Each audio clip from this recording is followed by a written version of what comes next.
Alright, this is a big thing. Leaving your keys either in your desk at work or at home. If you have a key to your house, why would you leave it at home?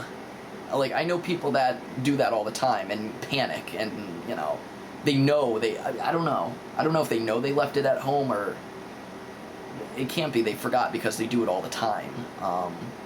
Usually when somebody else is home, you know, oh, I leave my keys at home, so can you open the door?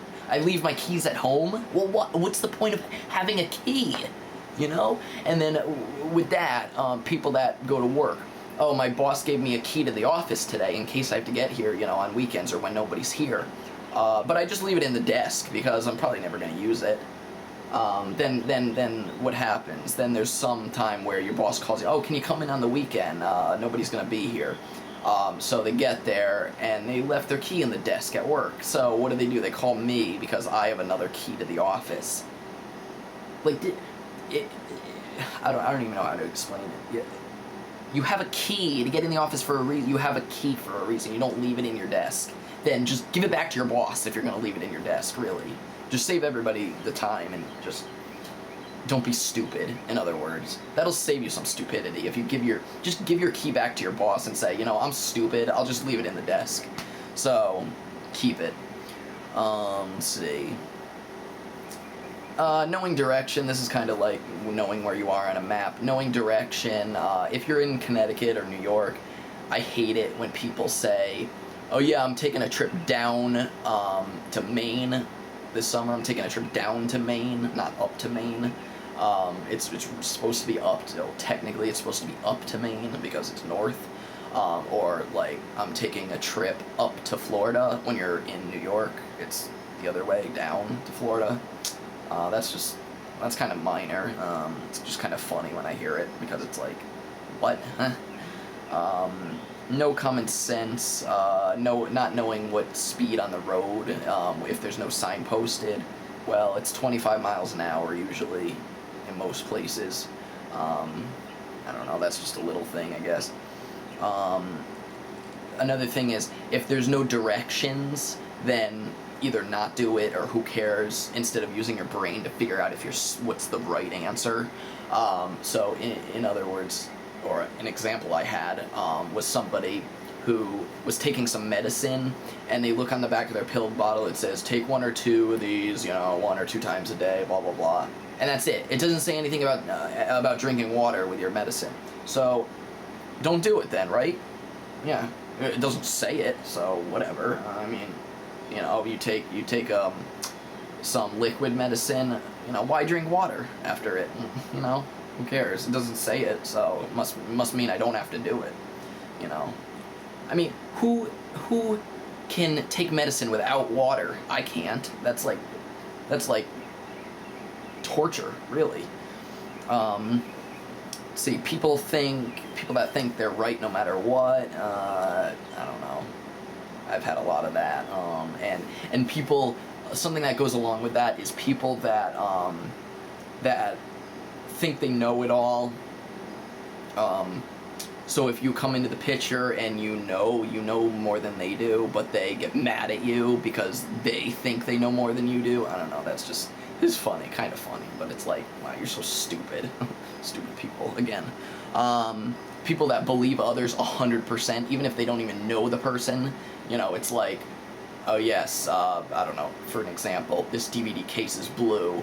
Yeah, this DVD case that I'm talking about is blue, and the person is so like, oh, he said it's blue, it's gotta be blue, it's definitely blue, not any other color, because this guy is right no matter what, even though I just met him 2 seconds ago. So, I don't know, that's another thing. What else? Skylines. I put skylines down. I have a little list of things I wanted to say here, but skylines. I live close to New Haven, Connecticut, and I used to go to school at Southern Connecticut State University, and they have a parking garage where if you're on the top level, you look over and you see downtown New Haven. Yeah, well, I had a friend, and me and this friend of mine were standing on top of the parking garage one day, and we were standing there and we were looking over at the skyline, and I said, Well, no, I didn't say anything. They said, "Oh, what skyline is that?" They asked me what skyline it was, even though they go to school there too. And I said, "What do you mean, what skyline? What do you think it is?" And they said, "Oh, Hartford." What? How do you get that out of your head, Hartford? That's 40 miles away from here. Oh, that's a big thing. Like, and like if you're in Bridgeport and you see like two buildings, is that New York City? And they're dead serious too. How do people get this stuff? I don't know. You're stupid, in other words. People that don't think about possible consequences, they just do something because it's the spur of the moment and they either gotta have it or, I don't know, they're just going nuts. They gotta have it, you know.